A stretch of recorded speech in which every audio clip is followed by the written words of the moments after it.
Hello everyone, good afternoon to all of you. कैसे हैं सभी लोग? उम्मीद कर रही हूँ सभी लोग अच्छे होंगे, अच्छे से अपनी पढ़ाई कर रहे होंगे। जल्दी से सभी लोग लाइव आ जाइए ताकि हम सेशन को स्टार्ट कर सकें। फटाफट लाइव आ जाएंगे एक बार। रामेश्वर पांडे जी गुड आफ्टरनून, रोशन hello, Satish Yadav ji Radhe Radhe, Himanshu good afternoon, Neeraj, जयमा Saraswati, सभी को मेरी तरफ से नमस्ते, राधे राधे।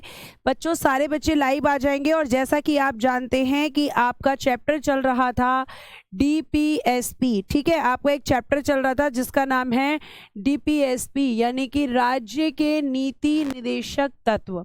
और मैंने लास्ट क्लास में आपको आर्टिकल 47 रीड करा दिया था जिसमें मैंने ये बोला था कि स्वास्थ्य के लिए हानिकारक पदार्थों का प्रतिषेध किया गया है।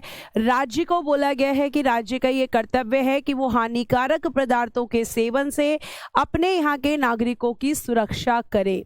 यहाँ तक मैंने लास्ट क्लास में बताया था। आज हम पढ़ेंगे आर्टिकल 48 और हम पढ़ेंगे आर्टिकल 48 का ए, 49 पढ़ेंगे, 50 पढ़ेंगे और 50 के बाद हम आर्टिकल 51 देखेंगे। और फिर जो आपके अमेंडमेंट के थ्रू आर्टिकल जोड़े गए हैं उनको एक बार मैं और रिवाइज करा दूंगी जो कि मैं आपको बता चुकी हूँ। ठीक है, तो जल्दी जल्दी बच्चों लाइव आ जाइए सारे बच्चे। और हम पढ़ेंगे फिर आर्टिकल 48 पहले पढ़ेंगे। इंग्लिश में लिखा हुआ है, हिंदी में मैं लिख के बता दूंगी और आपकी PDF में भी आपको ये मिल जाएगा। फटाफट से लाइव आ जाइए बच्चों, बहुत जल्दी जल्दी लाइव आ जाइए। देखिए, अगर मैं आपसे बात करूं, मैं लिखकर ही समझा देती हूं आर्टिकल को। आर्टिकल 48, तो आर्टिकल 48 एक बार इंग्लिश मीडियम वाले बच्चे रीड कर लेंगे। To prohibit the slaughter of cows, calves and milch animals and raised cattle and improve their breeds, to organize agriculture and animal husbandry on modern scientific basis। ये पूरा एक ही article है। इस article में ये इंग्लिश में हमने पढ़ लिया, मैं इनको साधारण शब्दों में लिख के आपके सामने लेकर आऊंगी। ये आर्टिकल कह रहा है, सबसे पहली बात ये कह रहा है कि आपको क्या करना है कि आपको जो दुधारू पशुओं के वध पर रोक, दुधारू पशुओं के वध पर रोक लगानी है। ठीक है, वध पर रोक यानी कि ये कह रहा है कि जो मिल्च एनिमल्स होते हैं, मिल्च एनिमल्स कौन से होते हैं बच्चों? मैं मिल्च एनिमल्स उनको कहते हैं जो दूध देते हैं, जैसे लाइक अ काओ, मतलब जैसे आपकी गाय हो गई। कि मिल्च एनिमल्स जो कि हमारे दुधारू पशु होते हैं उनके वध पर, वध को क्या बोलेंगे? स्लॉटर। कह रहा है ना, the prohibited to slaughter of cows, calves and other milch animals and to raise cattle and improve the breeds. ठीक है, मतलब हमें क्या करना है? इनके वध पर रोक, यानी कि आपका यहाँ पे स्लॉटर, वध को क्या बोलेंगे? स्लॉटर। ठीक है, इसको कह रहा है कि हमें इस पे रोक लगानी है और दुधारू पशुओं के नस्लों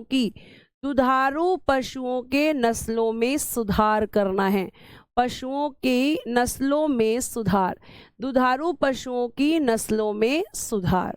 ये यहाँ पे कहा जा रहा है कि आपको इस चीज को रिफॉर्म करना है, इस चीज को बढ़ाना है और जो दुधारू पशु, जो मिल्च एनिमल्स हैं, उनको मारना नहीं है, उनको खत्म नहीं करना है कि जैसे आप मार देते हैं, है ना, तो वो मारना नहीं है आपको। इस चीज पर क्या किया गया है? इस चीज पर रोक लगाई गई है।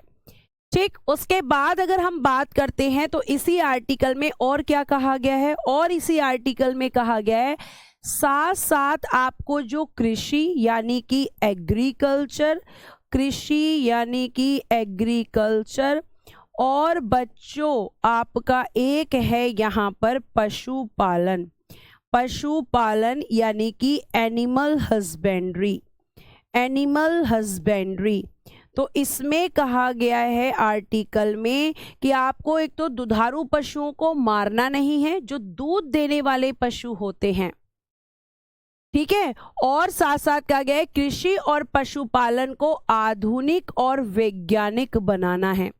आधुनिक और वैज्ञानिक यानी कि मॉडर्न एंड साइंटिफिक। आधुनिक और वैज्ञानिक बनाना है, यानी कि modern and scientific, modern and scientific. और ऐसा क्यों करना है? क्योंकि आर्टिकल ये भी कह रहा है कि इनकी नस्लों में सुधार करना है, इनकी जो नस्ल होती हैं उनको सुधार करना है। तो इसके लिए हमें क्या करना है?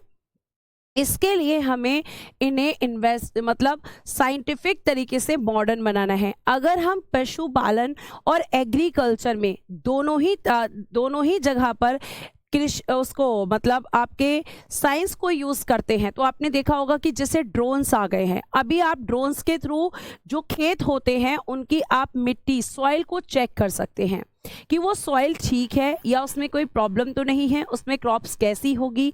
रोज आए दिन नई नई आपकी जो बीज हैं वो भी आ रहे हैं, आपके ऐसे प्रोडक्ट्स लॉन्च किए जा रहे हैं जो आपके फसलों की गुणवत्ता को बढ़ाते हैं।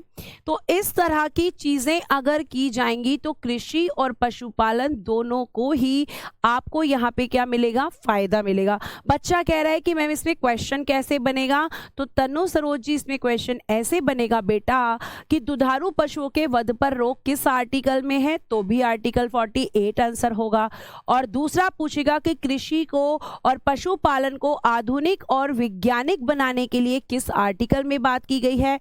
तो बच्चों वो भी आर्टिकल 48 में की गई है कि अगर हम साइंटिफिक रिसर्च करेंगे इस फील्ड में तो इस फील्ड को भी बहुत अच्छा किया जा सकता है। दुधारू पशुओं के वध पर रोक इसलिए लगाई गई है कि भाई अगर दूध का प्रोडक्शन होगा तो हमारे यहाँ पर जो दूध का प्रोडक्शन होगा उससे लोगों को रोजगार मिल सकता है, जिसमें हम डेयरी उद्योग, हम दूध से बहुत सारे प्रोडक्ट्स बना सकते हैं और उस दूध के जो प्रोडक्ट्स होते हैं उनको सेल कर सकते हैं, ठीक है, और इनकम जनरेट कर सकते हैं, लोगों को रोजगार मिल सकता है। तो बहुत सारे इसके फायदे हैं। एग्रीकल्चर में अगर साइंस आ जाएगा तो किसानों की जो फसलें हैं उनकी गुणवत्ता में सुधार आ जाएगा, उनको बहुत सारी चीज़ें जो हैं देखने के लिए मिलेंगी कि अच्छा ऐसा करेंगे तो फायदा होगा, ऐसा करेंगे तो नुकसान होगा, ठीक है, ये आपको ध्यान रखना है। तो ये आर्टिकल 48 है। और बेटा जी आर्टिकल 48 के आगे ही एक आर्टिकल और है, आर्टिकल 48 का सब क्लॉज 1, आर्टिकल 48 का सब क्लॉज 1। कुलदीप कुमार जी कह रहे हैं कि मैम रेलवे में नहीं पूछा जाएगा आर्टिकल 48। बेटा ऐसा नहीं कह सकते आप, क्योंकि पेपर क्या आएगा क्या नहीं आएगा ये मैं और आप डिसाइड नहीं करेंगे, ठीक है। अब ध्यान से सुनना, यहाँ पे बकरी का नहीं है बेटा, बकरी इसमें लिखी हुई दिख रही है तुम्हें कहीं भी? बताओ यहाँ कहीं दिख रही है बकरी?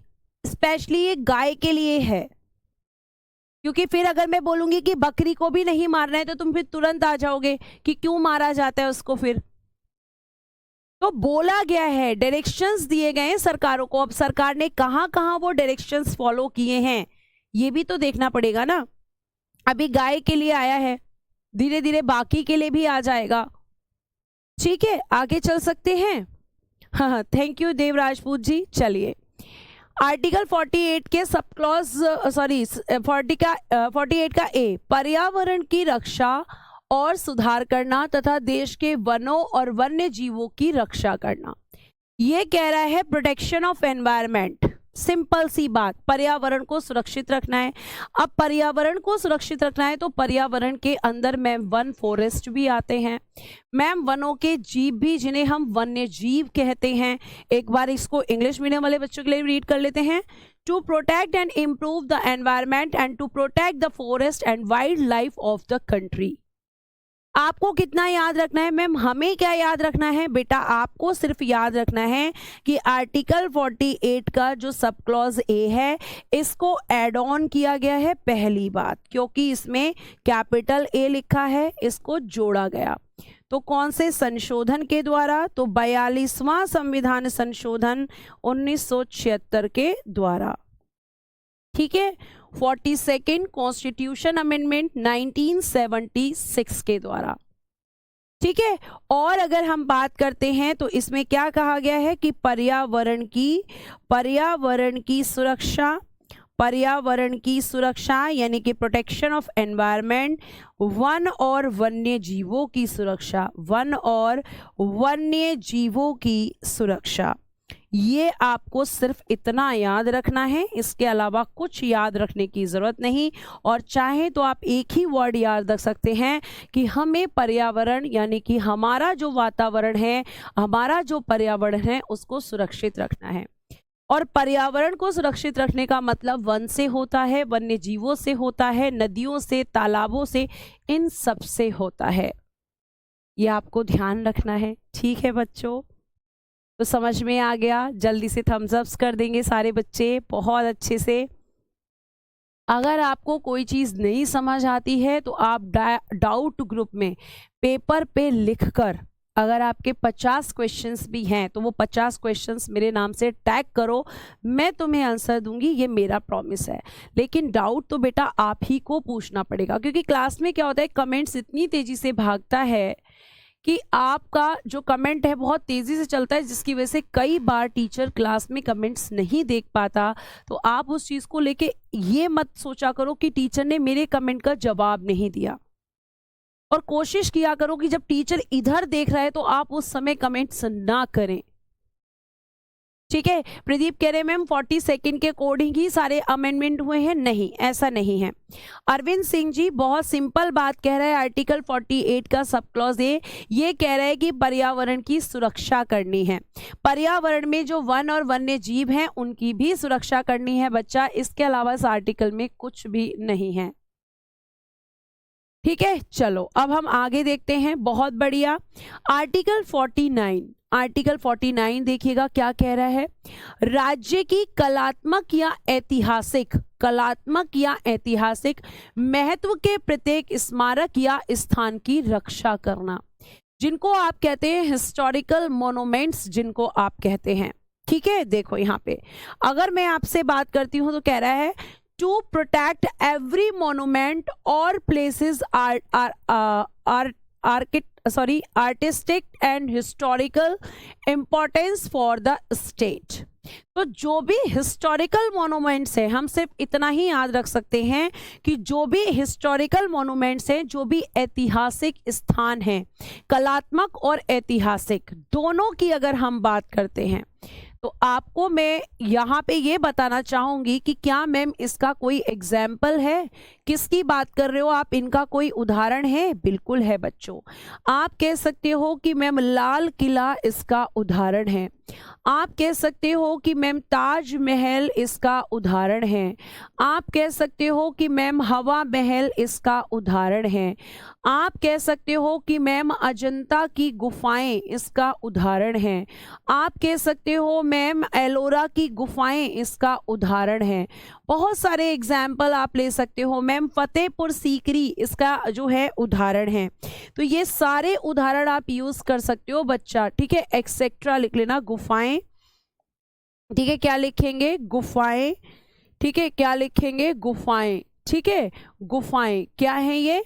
आदि। इतना आप लिख लीजिएगा। जैसे अगर मैं आपसे बात करूं तो आपने देखा होगा कि बहुत सारी जगह पे हम घूमने जाते हैं।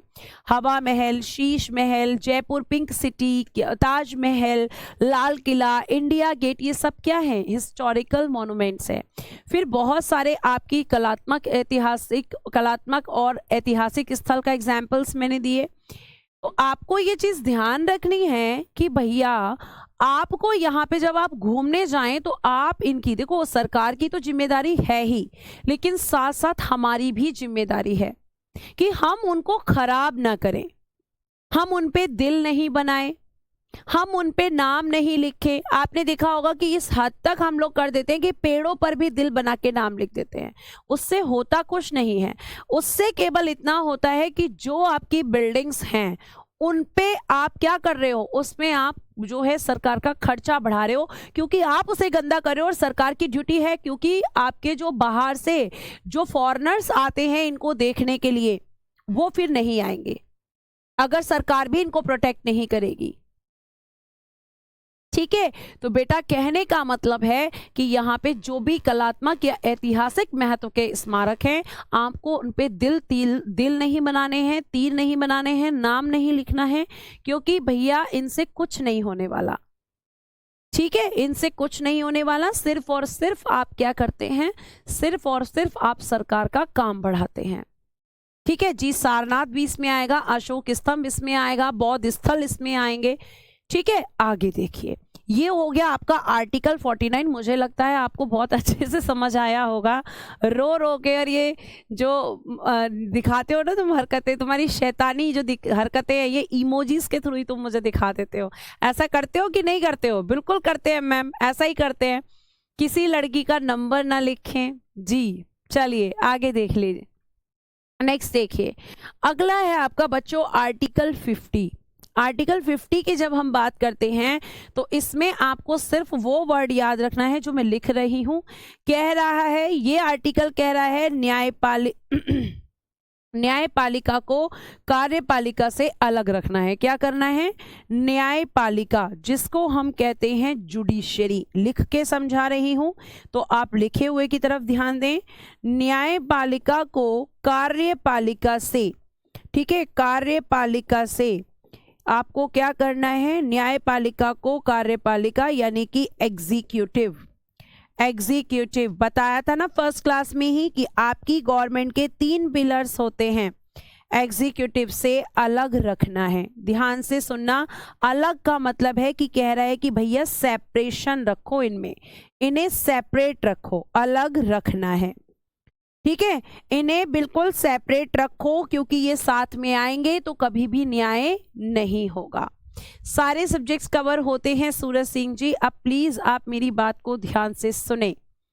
ठीक है मैम, लिख के पढ़ाइए बेटा, सारी चीजें लिख के पढ़ाई हैं पुत्तन कुमार जी। कोई ऐसा आर्टिकल है ही नहीं जो मेरे हाथ से ना लिखा हो। कुछ बच्चे ऐसे होते हैं जो शॉर्ट में नहीं समझ पाते हैं, तो उनके लिए पीडीएफ्स बना दी गई हैं। अब आगे मेरी बात सुनिए, अभी मैं कमेंट्स नहीं लूंगी, ध्यान से सुनिएगा। आपकी कार्यपालिका और न्यायपालिका को बोला गया है कि इनको अलग रखो। अलग क्यों रखना है? क्योंकि अगर आपकी कार्यपालिका में कौन कौन आता है? हमारी अगर संघीय कार्यपालिका की बात करें तो उसमें राष्ट्रपति, उपराष्ट्रपति, प्रधानमंत्री, मंत्रिपरिषद और महान्यायवादी, ये सब आते हैं, ये सब इसमें आ जाते हैं। तो आपको ये कह रहा है कि अगर सरकार न्यायपालिका का काम क्या होता है? ध्यान से सुनना, न्यायपालिका का काम होता है मैम न्याय देना, जस्टिस देना हमारी न्यायपालिका का काम होता है। और हमारी न्यायपालिका हमें न्याय तभी दे सकती है जब वो फ्री रहे, जब उसके ऊपर कोई भी प्रेशर ना रहे बेटा, क्योंकि न्याय तभी किया जा सकता है जब व्यक्ति पक्षपात ना करे। पक्षपात कब नहीं करेगा? जब वो फ्री रहेगा। अगर सरकार भी न्यायपालिका में, जुडिशरी में इन्वॉल्व हो जाएगी तो फिर जस्टिस नहीं हो पाएगा, फिर न्याय नहीं हो पाएगा। इसीलिए क्या बोला गया है? न्यायपालिका को कार्यपालिका से अलग रखना है। तो आप देखते भी होंगे कि आपकी जो एग्जीक्यूटिव है उसका जुडिशरी में कोई इन्वॉल्वमेंट नहीं रहता है। ये आपको ध्यान रखना है, हमेशा ये चीज आप ध्यान रखिएगा। ठीक है, आगे चलते हैं। आर्टिकल 51 नेक्स्ट देखिएगा, लास्ट आर्टिकल्स है। लास्ट आर्टिकल है, इतना सब पढ़ने की कोई जरूरत नहीं है, आपको सिर्फ इसमें जो मैं लिख रही हूं वो बात याद रखनी है। आर्टिकल 51 क्या कह रहा है? ये कह रहा है कि विदेश नीति के बारे में बता रहा है।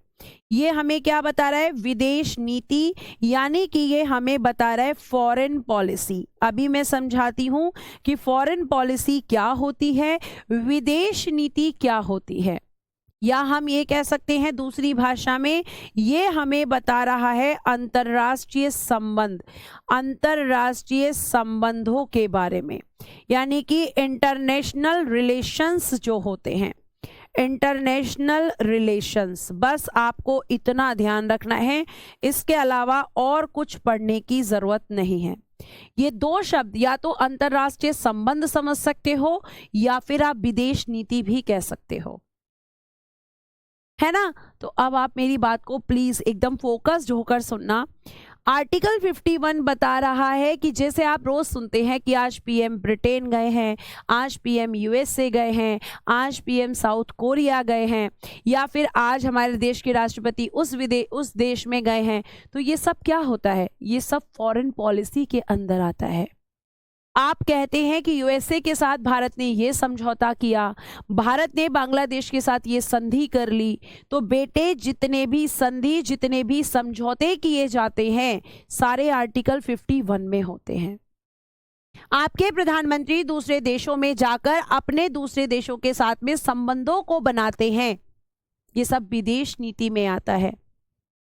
किस देश से हमें अपने संबंधों को बढ़ाना है, किस देश के साथ बिगड़े हुए संबंधों को हमें ठीक करना है, किस देश के साथ हमें कैसे रिलेशंस डेवलप करने हैं, ये सब किस में आता है? ये सब बेटा आर्टिकल 51 में आता है। और इसके लिए एक ही शब्द यूज किया जाता है कि आर्टिकल 51। आर्टिकल 51 ये बताता है कि हमें दूसरे देशों के साथ झगड़ा होने पर कैसे काम करना है, दूसरे देशों से दोस्ती कैसे करनी है, विवाद होने पर उनका निपटारा कैसे करना है, हमारी दूसरे देशों के प्रति क्या उत्तरदायित्व है, दूसरे देश हमारे साथ अगर कोई भी शांति या समझौता कर रहे हैं तो उसको कैसे करना है। ठीक है, तो ये आपको ध्यान रखना है कि आर्टिकल 51, बस बेटा इतना याद रखो कि विदेश नीति, ये मैंने सब बता के समझाया है कि विदेश नीति को आप कैसे कैसे समझ सकते हो, ये सारी विदेश नीति होती है। ठीक है, उसके बाद हम चलते हैं, ये आर्टिकल 51 इंग्लिश में लिखा हुआ है। नेक्स्ट अब मैं एक बार रिवीजन करा देती हूं जो मैंने आपको संशोधन के डीपीएसपी में संशोधन 42वां संविधान संशोधन के द्वारा कौन कौन से, एक तो आर्टिकल 39 का ए जिसमें मैंने कहा गरीबों को निशुल्क कानूनी सहायता प्रदान करना। मैंने बताया था कि equal justice and free legal advice किसमें है, आर्टिकल 39 के ए में है।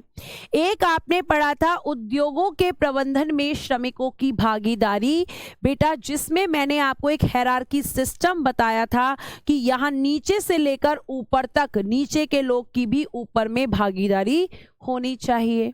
ये भी आपका आर्टिकल 43 का ए भी 42 के द्वारा ही जोड़ा गया है।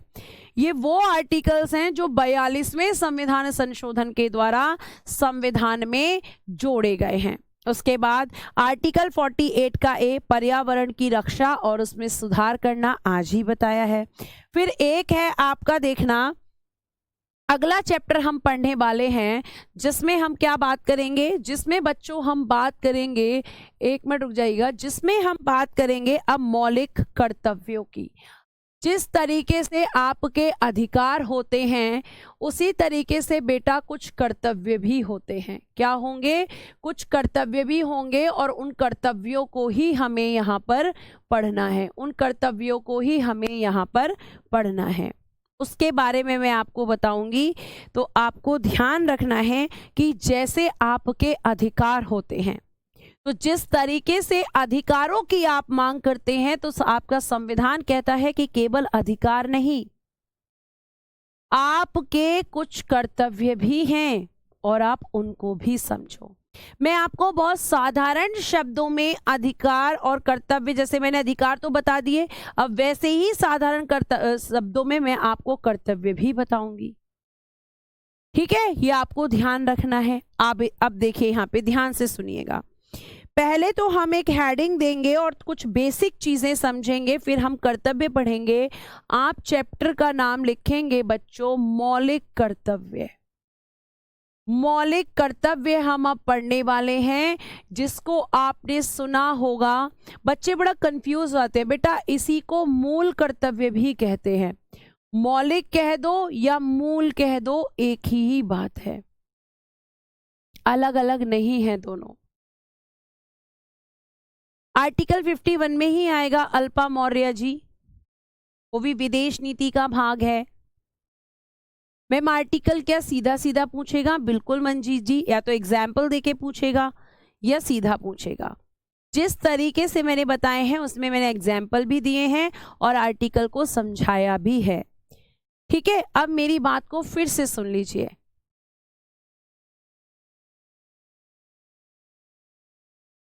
ठीक है, आगे देखिएगा। मूल कर्तव्य, इनको इंग्लिश में बोलते हैं फंडामेंटल राइट्स। फंडामेंटल राइट्स, मौलिक कर्तव्य या मूल कर्तव्य। सबसे पहले बच्चों एक बेसिक सी इंफॉर्मेशन की आपसे पूछेगा क्या ये मूल संविधान में थे? क्या ये मूल संविधान यानी कि ओरिजिनल कॉन्स्टिट्यूशन पूछेगा कि क्या ये मूल संविधान यानी कि ओरिजिनल कॉन्स्टिट्यूशन, मूल संविधान ओरिजिनल कॉन्स्टिट्यूशन, क्या ये मूल संविधान में थे? ये प्रश्न होगा। क्या ये मूल संविधान का मतलब क्या है कि जो संविधान 26 जनवरी 1950 को लागू यानी कि एग्जीक्यूट हुआ, क्या वहां पर ये मौलिक कर्तव्य थे? क्या ये उस समय मतलब 26 जनवरी 1950 को हमारे संविधान का भाग थे? आपका डीपीएसपी खत्म हो गया है, नया चैप्टर है मौलिक कर्तव्य।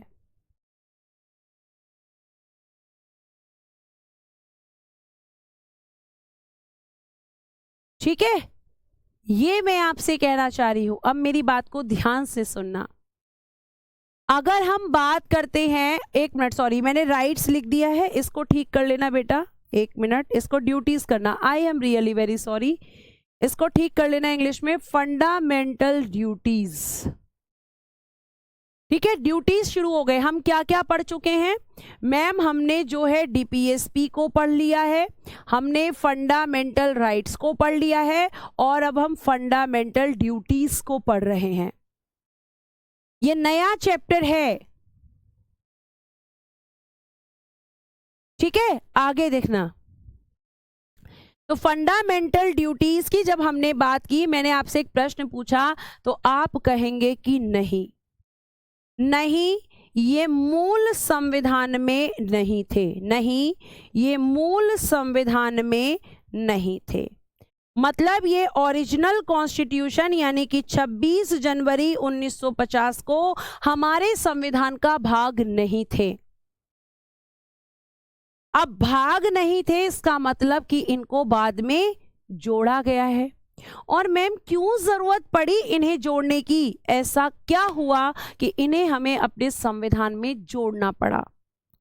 कुछ लोगों ने बेटा ये कहा कि जिस तरीके से नागरिकों के अधिकार हैं उसी तरीके से भारतीय नागरिकों के कर्तव्य भी होने चाहिए, क्योंकि जब तक कर्तव्य नहीं होंगे उन्हें अधिकारों की जो है कहते हैं ना कीमत नहीं होगी।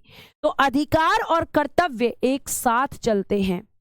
जब आप अपने कर्तव्यों का पालन करेंगे तभी आप अधिकारों की जो है क्या कर सकते हैं, अधिकारों की मांग कर सकते हैं।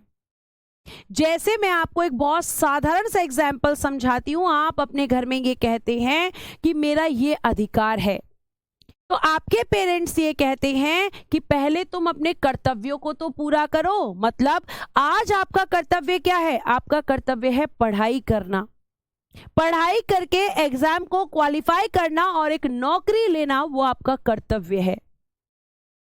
फिर आप पेरेंट्स से कह रहे हो कि ये चीज मेरी है, इस पे मेरा अधिकार है, तो पेरेंट्स भी आपकी सुनेंगे। यानी कि कर्तव्य और अधिकार एक साथ चलते हैं। कर्तव्य जब आप पूरे करेंगे तो आपको अधिकार भी मिलेंगे। तो इस तरह की बातें यहां पर आपकी बेटा होने लगी है ना। तो यहाँ पे आपके कर्तव्य क्या होते हैं, जैसे मैंने अभी आपको बताया। अब ये कर्तव्य क्योंकि मूल संविधान में तो है नहीं, तो जब लोगों ने बोला और जिस टाइम पे ये डिमांड उठी, तो आपकी जब ये डिमांड, ये मांग उठी कि मौलिक कर्तव्यों को भी संविधान में जोड़ो, तो उस समय बेटा इंदिरा गांधी जी की सरकार थी।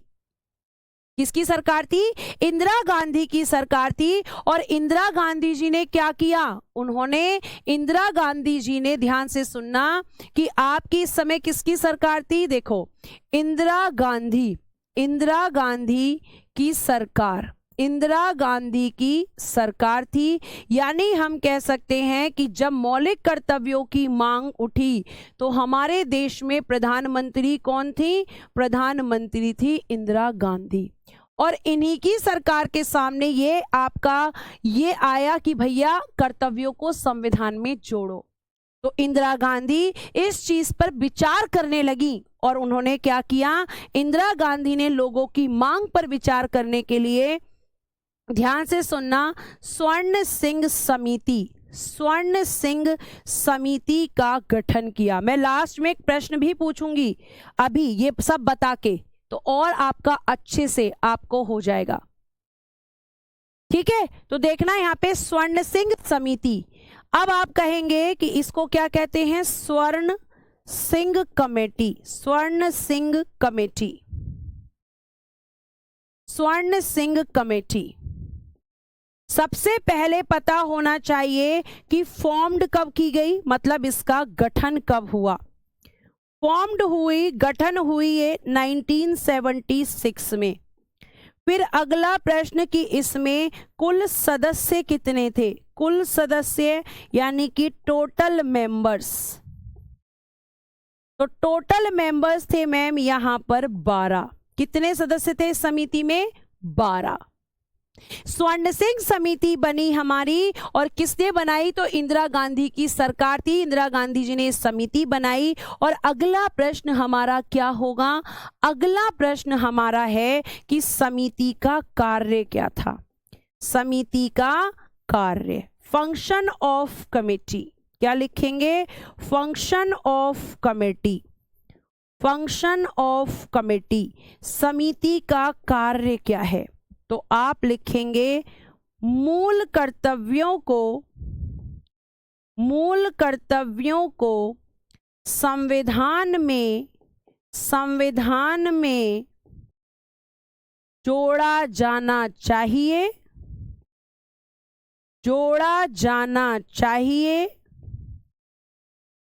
या नहीं,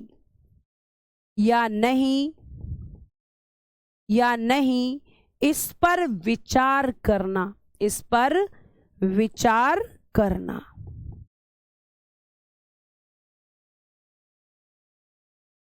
कि बताओ, हमें डिस्कस करो आपस में और बताओ मुझे कि यहां पर आप जो है इस समिति की अगर हम बात करें तो काम क्या है कि बताइए संविधान में मौलिक अधिकार जोड़ें या नहीं जोड़ें।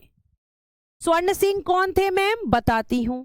स्वर्ण सिंह जो हैं ये इस समिति, स्वर्ण सिंह समिति की जब हम बात कर रहे हैं, एक मिनट रुक जाएंगे, इसको मैं इधर लिख दूंगी कि ये मूल संविधान में नहीं थे। ये यहां लिख लो, इस प्रश्न का उत्तर इस तरफ लिखो, ये मूल संविधान में नहीं थे, ये मूल संविधान में नहीं थे।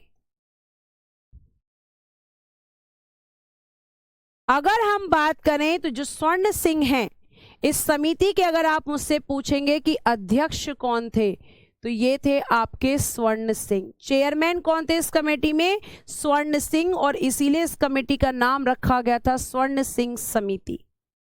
और इससे प्रश्न बेटा ये पूछा गया कि आप ये बताओ कि भैया ये जोड़े जाने चाहिए या नहीं।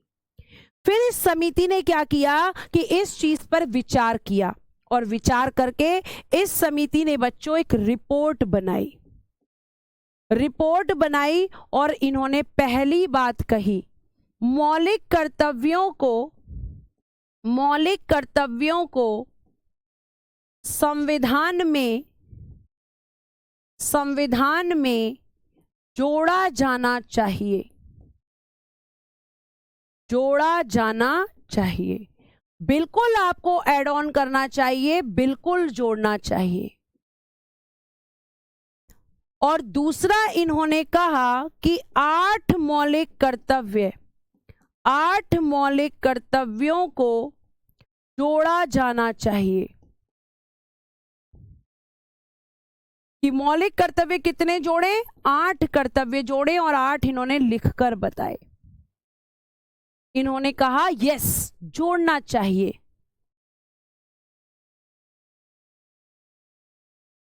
ठीक है, इन्होंने कह दिया। अब इन्होंने जब ये रिपोर्ट दी तो फिर उसके बाद में देखो, जाहिर सी बात है कि अब आप मुझसे प्रश्न पूछेंगे कि इनकी रिपोर्ट का क्या हुआ, क्या इनकी रिपोर्ट को स्वीकार किया गया। तो आप लिखेंगे कि इन्होंने जो रिपोर्ट दी इसको स्वीकार किया गया, एक्सेप्ट किया गया, स्वीकार किया गया।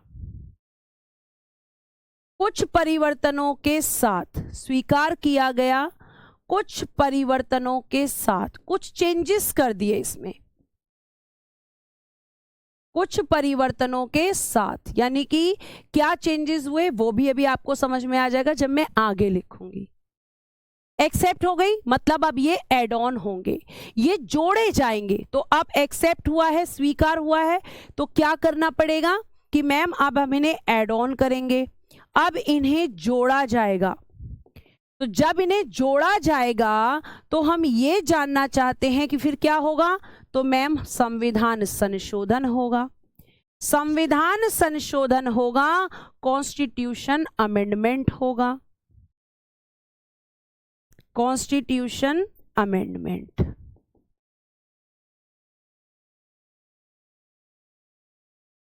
संविधान में संशोधन करना पड़ेगा क्योंकि संविधान में परिवर्तन हो रहा है। अल्पा मौर्य जी पेशेंस रखो बेटा, सब बताऊंगी, थोड़ा सा रुक जाओ, ठीक है। तो संविधान संशोधन कौन सा होगा, फिर से 42वां संविधान संशोधन होगा 1976 में। और जब ये संशोधन हो रहा है तो सरकार किसकी है, कमेंट बॉक्स में जल्दी से बताओ। तो ये संशोधन हुआ, संविधान संशोधन हुआ, तो उस समय सरकार किसकी थी, जल्दी से बताओ। तो एड ऑन करके इनको जोड़ा गया 42वें संविधान संशोधन के द्वारा। क्या जोड़ा गया है, क्या जोड़ा गया है, तो अभी हम यहां लिख देते हैं, ठीक है। क्या जोड़ा गया, तो मैम मौलिक कर्तव्यों को जोड़ा गया। किसे जोड़ा गया बेटा, मौलिक कर्तव्यों को, मौलिक कर्तव्यों को जोड़ा।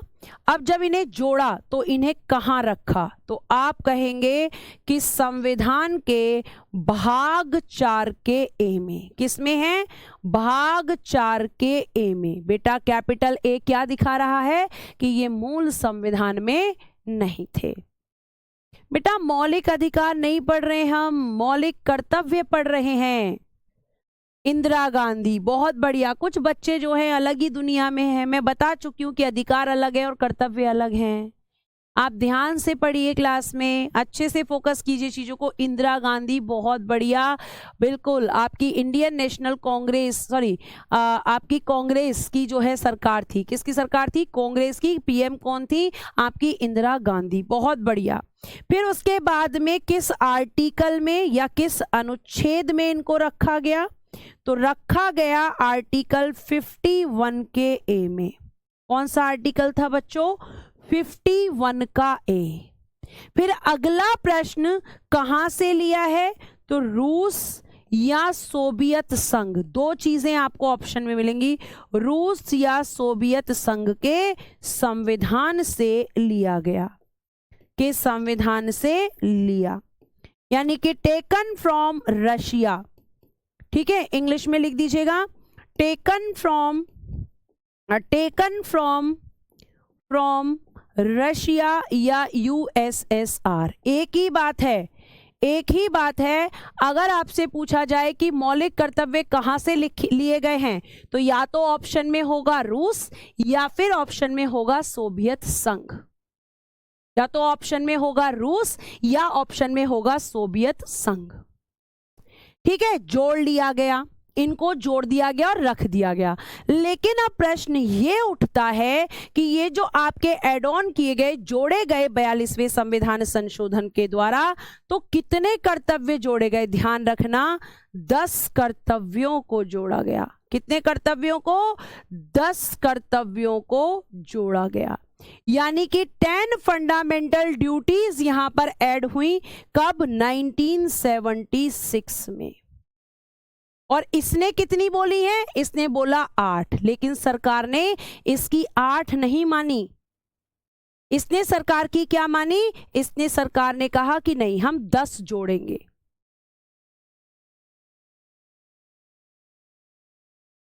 ठीक है, तो ये हमने रूस के संविधान से कर्तव्यों को लिया है और 10 कर्तव्यों को 1976 में जोड़ दिया।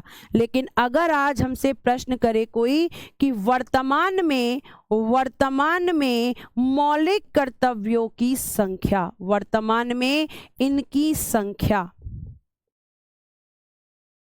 इंग्लिश में लिखेंगे in present number of fundamental duties, in present number of fundamental duties। अब वर्तमान में कितने कर्तव्य हैं? तो वर्तमान में है 11। कितने हैं? 11। आपसे प्रश्न पूछा जाएगा कि स्वर्ण सिंह समिति ने कितने कहे, तो आप कहोगे 8। आपसे प्रश्न पूछा जाएगा कि कितने जोड़े गए, 10। वर्तमान में कितने हैं? 11। तो अब प्रश्न उठता है कि ये जो 11वां कर्तव्य है, 11वां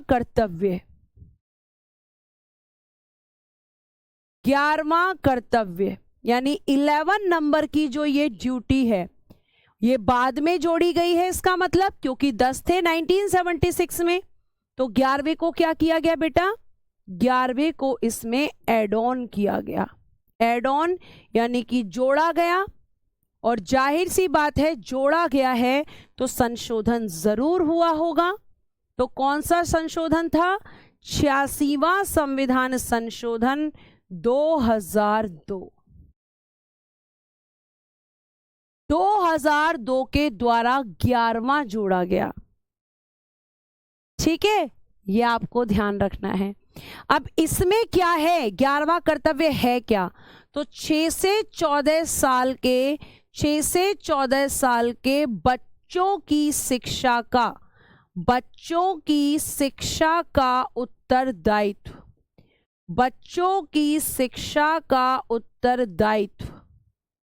उत्तरदायित्व को बोलते हैं रिस्पॉन्सिबिलिटी। उत्तरदायित्व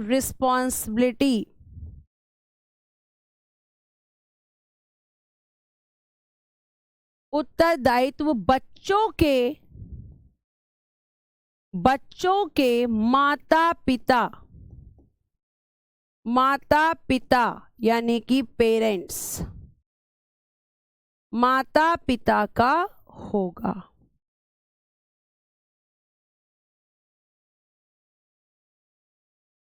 भाई सरकार ने आपको इसी संशोधन के द्वारा, मैं देखती हूं आज कौन बच्चा मेरे प्रश्न का उत्तर देगा। मुझे ये बताइए कि इस संशोधन के द्वारा, ये जो 86वां संविधान संशोधन है, इसके द्वारा कौन सा और आर्टिकल जोड़ा गया है? एक आर्टिकल और जोड़ा गया है, और वो भी बच्चों के 86वां संविधान संशोधन। योगेश जी, इसको पूरा अगर लिखेंगे तो लिखेंगे 86वां संविधान संशोधन 2002, 86 कॉन्स्टिट्यूशन अमेंडमेंट 2002। तो आपको बताना है बच्चों, मुझे जल्दी से ये बताएंगे कि आपका ये जो संशोधन है इसके द्वारा कौन सा और आर्टिकल जोड़ा गया था जो कि बच्चों की ही शिक्षा से संबंधित था। देखते हैं कौन बच्चा इस प्रश्न का पहले उत्तर देता है। बहुत बढ़िया Rameshwar Pandey ji, very good, excellent. इसी संशोधन के द्वारा और क्या जोड़ा गया है? इसी के द्वारा आर्टिकल 21 का ए भी जोड़ा गया। अब यहाँ पे क्यों बता रही हूं तो ध्यान से सुनना, क्योंकि लिंक करेगा। इसमें कहा गया है कि 6 से 14 साल के बच्चों को, 6 से 14 साल के बच्चों को ठीक है, बच्चों को निशुल्क यानी कि फ्री, ठीक है, फ्री, निशुल्क यानी कि फ्री एंड कंपल्सरी, निशुल्क यानी कि फ्री, निशुल्क एवं अनिवार्य शिक्षा। अब मेरी बात को जरा ध्यान से सुनना, गौर करना जो बात मैं आपसे बोलने जा रही हूं। ये तो बेटा आपका है, ये तो हो गया कर्तव्य, ये तो है आपकी ड्यूटी जो मैंने अभी लिखवाया 11 नंबर पे। और ये वाला जो है आर्टिकल 21, ये है आपका मौलिक अधिकार, ये है फंडामेंटल राइट। जो बच्चे क्लास कर रहे हैं उनको पता होगा ये बात। तो मौलिक अधिकार तो तुम्हें मिल गया, तुम्हारे बच्चों को हमने फ्री और कंपलसरी एजुकेशन दे दी। लेकिन अगर मैं आपसे ये बोलूं कि फ्री एंड कंपलसरी एजुकेशन तो मिल गई, अब ये थोड़ी कि सरकार तुम्हारे बच्चों को घर से लेके आएगा, नहीं, सरकार थोड़ी तुम्हारे बच्चों को लेने जाएगी, तुम्हारे बच्चों को, आपके बच्चों को स्कूल भेजना किसकी जिम्मेदारी है? पेरेंट्स की, कि पेरेंट्स का ये कर्तव्य है, हमने फ्री का काम कर दिया, हमने बच्चों को फ्री में एजुकेशन दे दी, लेकिन अब कर्तव्य जोड़ना पड़ेगा अधिकार के साथ, और कर्तव्य ये है कि माता या पिता, अगर माँ है पिता है दोनों है बहुत अच्छी बात है, लेकिन अगर किसी के सिर्फ पिताजी हैं या किसी की सिर्फ माताजी हैं तो उनका कर्तव्य है कि वो अपने बच्चों को स्कूल में भेजें। तो दोनों ही आपके, एक कह रहा है फ्री एजुकेशन ले लो, कंपलसरी एजुकेशन ले लो, और दूसरा कह रहा है कि हमने दे दिया लेकिन अब बच्चों को स्कूल तुम भेजो। ठीक है, ये आपको ध्यान रखना है। तो ये आपका क्या हो गए? 11 कर्तव्य हैं वर्तमान में। आर्टिकल 45 यहां बिल्कुल लिंक नहीं करेगा। आर्टिकल 45 का लिंक यहां पे इसलिए नहीं है कि मैंने अभी बोला कि उसमें भी 6 से 14 साल के बच्चों का, आर्टिकल 45 का लिंक तब होता जब मैं बोलती 0 से 6 साल के बच्चे, लेकिन आप देख लो यहां पे इसमें भी 6 से 14 साल, इसमें भी 6 से 14 साल, लेकिन ये एक कर्तव्य है और ये एक अधिकार है। बातों को जरा ध्यान से सुना करो। 45 का रिलेशन है इस संशोधन से, लेकिन यहां 6 से 14 साल के बच्चों की बात है। मैं मौलिक कर्तव्य भाग 4 में है या भाग 4 के ए में है? जरा इधर देखिए क्या लिखा है, 4 का ए लिखा है देवराजपूत जी, तो 4 के ए में है, और आर्टिकल 51 के ए में है, क्योंकि ये जोड़े गए हैं कि मूल संविधान में नहीं थे। अब हम बात करते हैं कि हमारा कर्तव्य है क्या। तो पहला कर्तव्य बहुत आसान है, रटना नहीं है, समझना है। ये बात क्या कह रहा है? ये कह रहा है कि आपको अपने संविधान यानी कि कॉन्स्टिट्यूशन और साथ साथ राष्ट्र ध्वज यानी कि नेशनल फ्लैग, राष्ट्रगान यानी कि नेशनल एंथम, इन सब की आपको करनी है रिस्पेक्ट, इन सब का आपको करना है आदर। लिख के बता देती हूं, नहीं तो फिर से बोलोगे कि मैम कंफ्यूजन हो रही है। ये कह रहा है, अब एक एक करके हम कर्तव्य पढ़ लेते हैं। मैं देखो पहला कर्तव्य क्या कह रहा है। पहला कर्तव्य बहुत पहला कह रहा है कि आपका जो संविधान यानी कि जो कॉन्स्टिट्यूशन है, संविधान यानी कि जो कॉन्स्टिट्यूशन है, दूसरा आपका जो राष्ट्र ध्वज है यानी कि नेशनल फ्लैग,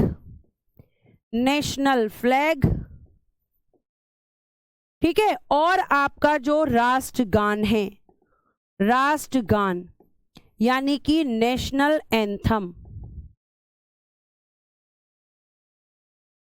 इन सब का आपको रिस्पेक्ट करना है, इन सब का आपको आदर करना है। ये आपका पहला कर्तव्य है कि आपको अपने देश की, जो संविधान आपका देश, पूरा संविधान जो आपका संविधान पूरे देश को चला रहा है उसकी, आपके राष्ट्र झंडे की, आपके राष्ट्रगान की, इन सब को आपको रिस्पेक्ट देनी है। पहला कर्तव्य बस यही कह रहा है। फिर हम देखते हैं कि दूसरा कर्तव्य ये कह रहा है कि हमारे देश में जो राष्ट्रीय आंदोलन हुए थे, जो मैं बता रही हूं बस उनको सुनो, जो नेशनल मूवमेंट हुए थे, ठीक है, राष्ट्रीय आंदोलन क्यों हुए थे? तो मैम राष्ट्रीय आंदोलन स्वतंत्रता के लिए हुए थे। राष्ट्रीय आंदोलन किसकी स्वतंत्रता? देश की। हमारे देश की स्वतंत्रता के लिए हमारे यहाँ के लोगों ने आंदोलन किए थे। राष्ट्रगान जनगण मन होता है अधनान, और राष्ट्रगीत वंदे मातरम होता है। ठीक है, आगे देखिएगा। तो स्वतंत्रता के लिए हमारे राष्ट्रीय आंदोलन हुए थे, किसके लिए? स्वतंत्रता के लिए। तो फॉर इंडिपेंडेंसी हमारे यहाँ नेशनल मूवमेंट चले थे, तो उनको बोला जा रहा है कि ये जो नेशनल मूवमेंट हैं उनको आपको क्या करना है? उनकी रिस्पेक्ट करनी है। इन नेशनल मूवमेंट्स में आपको क्या है कि राष्ट्रीय आंदोलन को प्रेरित करने वाले उच्च आदर्शों को हृदय में संजोए रखें और उनका पालन करें। मैम हमें क्या याद रखना है? हमें सिर्फ इतना याद रखना है कि राष्ट्रीय आंदोलन की बात कहां पर है? तो दूसरे कर्तव्य में। सिर्फ कीवर्ड पकड़ो और पूरी चीज को रट लो। ठीक है, तो आपको ध्यान रखना है कि हमारे जो राष्ट्र आंदोलन है उनके लिए रिस्पेक्ट कौन सा कर्तव्य है, दूसरा, क्योंकि जो राष्ट्रीय आंदोलन हुए वो हम सबकी स्वतंत्रता के लिए हुए हैं और राष्ट्रीय आंदोलन को रिस्पेक्ट करना हमारी ड्यूटी है। तो पहले में संविधान, राष्ट्रगान और राष्ट्रगीत, राष्ट्रगान और राष्ट्रीय ध्वज की बात है, दूसरे में राष्ट्रीय आंदोलन यानी कि नेशनल मूवमेंट्स की बात है, ये हमें याद रखना है।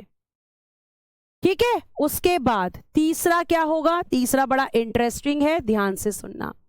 ये सिर्फ दो बातें हमें यहां याद रखनी है और वो दो बातें क्या हैं वो भी मैं आपको बता देती हूं कि वो दो बातें क्या हैं। देखना जरा यहां पे, ध्यान से समझना, एक मिनट देखो, ये दो बातें आपको याद रखनी है। भारत की प्रभुता, ठीक है, भारत की प्रभुता, ठीक है, यानी कि सोब्रेनिटी, सोब्रेनिटी नीचे लिखा हुआ है, नीचे लिखा हुआ है सोब्रेनिटी, ठीक है, भारत की प्रभुता, एकता और अखंडता की रक्षा करें। बस हमें अपने देश की सोब्रेनिटी, यूनिटी और इंटीग्रिटी को मेंटेन करना है, बनाकर रखना है। तीन पढ़े हमने, तीनों को एक बार देख लेते हैं।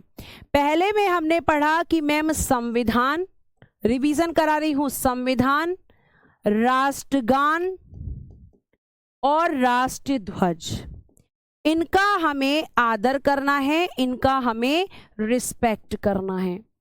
दूसरे में हमने पढ़ा कि स्वतंत्रता के लिए राष्ट्रीय आंदोलन, स्वतंत्रता के लिए राष्ट्रीय आंदोलन, नेशनल मूवमेंट, राष्ट्रीय आंदोलन जो हुए हैं उनकी हमें क्या करनी है, उनकी भैया हमें रिस्पेक्ट करनी है, मतलब इनका भी आदर करना है। खत्म। तीसरा हमने पढ़ा कि हमारे देश की संप्रभुता यानी कि सोवरेनिटी, एकता यानी कि आपकी यूनिटी और अखंडता, इसको बेटा बनाए रखना है, बनाए रखना है। ये हो गए आपके तीन कर्तव्य। ठीक है, ये हो गए आपके तीन कर्तव्य। याद हो गए तीनों? जिसको याद हो गए जल्दी से थम्स अप करेंगे ताकि मुझे पता चले कि आपको याद हो गए। जल्दी से एक बार थम्स अप कर देंगे सारे बच्चे और स्माइल बना के भेजेंगे, स्माइल। बहुत बढ़िया, थैंक यू कोमल। चलिए जल्दी से बताइए। हंसते हंसते बेटा पढ़ा करो, हंसते हंसते। पढ़ाई को बर्डन मत मानो। जिस दिन आप पढ़ाई से दोस्ती कर लेंगे उस दिन आपको मजा आने लगेगा, और अगर आप बर्डन लेके पढ़ेंगे कि पढ़ना ही है तो फिर तो मजा नहीं आएगा, है ना। जल्दी से बताओ। देखो यहाँ पे आवाज आना शुरू हो गया, रिस्पॉन्स। तो ये तीन आपके हो गए, ठीक है, तीन हमने पढ़ लिए। एक लास्ट और पढ़ लो, लास्ट और पढ़ लो। देश की रक्षा करें और आह्वान किए जाने पर राष्ट्र की सेवा करें।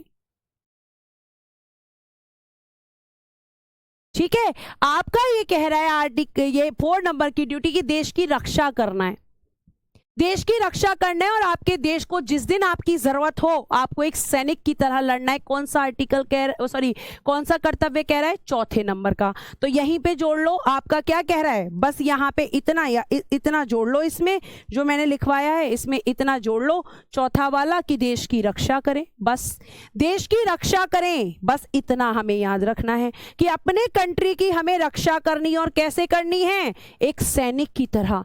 जैसे एक सैनिक अपने देश की रक्षा करना है वैसे ही मुझे भी अपने देश की रक्षा करनी है। 4 कर्तव्य हमें याद हो चुके हैं और बाकी के जो हमारे 7 कर्तव्य बचे हैं, बल्कि 5, 6 से 14 साल वाला भी मैं बता चुकी हूं, तो 5 हो गए, 6 बचे। कल हम पढ़ लेंगे, कल इसे खत्म करेंगे और बहुत इंटरेस्टिंग चैप्टर स्टार्ट करेंगे। आपके देश के राष्ट्रपति क्या होते हैं।